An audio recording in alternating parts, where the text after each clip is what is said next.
अथ अर्गलास्तोत्रम्।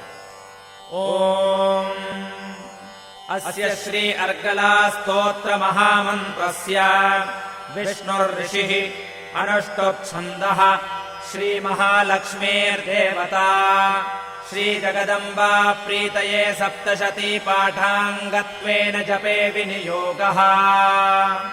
ॐ नमश्चण्डिकायै। मार्कण्डेय उवाच। ॐ जयन्ती मङ्गला काली भद्रकाली कपालिनी दुर्गा क्षमा शिवा धात्री स्वाहा स्वधा नमोऽस्तु ते।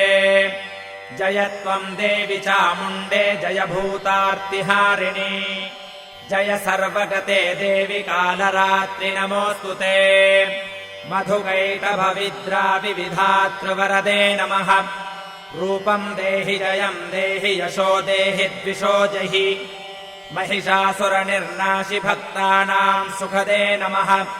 रूपम् देहि जयम् देहि यशो देहि द्विषो जहि रक्तबीजवधे देवि चण्डमुण्डविनाशिनि।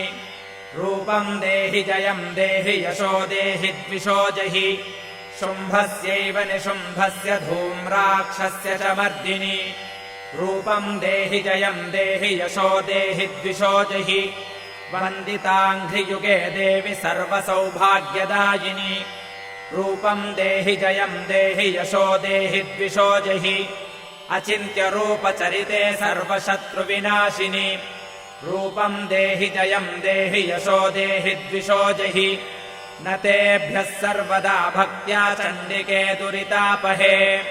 रूपम् देहि जयम् देहि यशो देहि द्विषो जहि सुवद्भ्यो भक्तिपूर्वम् त्वाम् चण्डिके व्याधिनाशिनि। रूपम् देहि जयम् देहि यशो देहि द्विषो जहि चण्डिके सततम् ये त्वामर्चयन्तीह भक्तितः। रूपम् देहि जयम् देहि यशो देहि द्विषो जहि देहि सौभाग्यमारोग्यम् देहि मे परमम् सुखम्। रूपम् देहि जयम् देहि यशो देहि द्विषो जहि विधेहि द्विषताम् नाशम् विधेहि बलमुच्चकैः। रूपम् देहि जयम् देहि यशो देहि द्विषो जहि विधेहि देवि कल्याणम् विधेहि परमाम् श्रियम्। रूपम् देहि जयम् देहि यशो देहि द्विषो जहि सुरासुरशिरो रत्ननिघृष्टचरणेऽम्बिके। रूपम् देहि जयम् देहि यशो देहि द्विषो जहि विद्यावन्तम् यशस्वन्तम् लक्ष्मीवन्तम् जनम् कुरु। रूपम् देहि जयम् देहि यशो देहि द्विषो जहि प्रचण्डदैत्यदर्पघ्ने चण्डिके प्रणताय मे। रूपम् देहि जयम् देहि यशो देहि द्विषो जहि चतुर्भुजे चतुर्वक्त्रसंस्तुते परमेश्वरि। रूपम् देहि जयम् देहि यशो देहि द्विषो जहि कृष्णेन संस्तुते देवि शश्वद्भक्त्या सदाम्बिके। रूपम् देहि जयम् देहि यशो देहि द्विषो जहि हिमाचलसुतानाथ संस्तुते परमेश्वरि। रूपम् देहि जयम् देहि यशो देहि द्विषो जहि इन्द्राणीपति सद्भावपूजिते परमेश्वरि। रूपम् देहि जयम् देहि यशो देहि द्विषो जहि देवि प्रचण्डदोर्दण्डदैत्यदर्पविनाशिनि।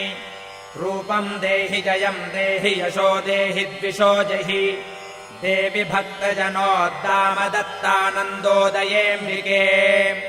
रूपम् देहि जयम् देहि यशो देहि द्विषो जहि पत्नीम् मनोरमाम् देहि मनोवृत्तानुसारिणीम् तारिणीम् दुर्गसंसारसागरस्य कुलोद्भवाम्।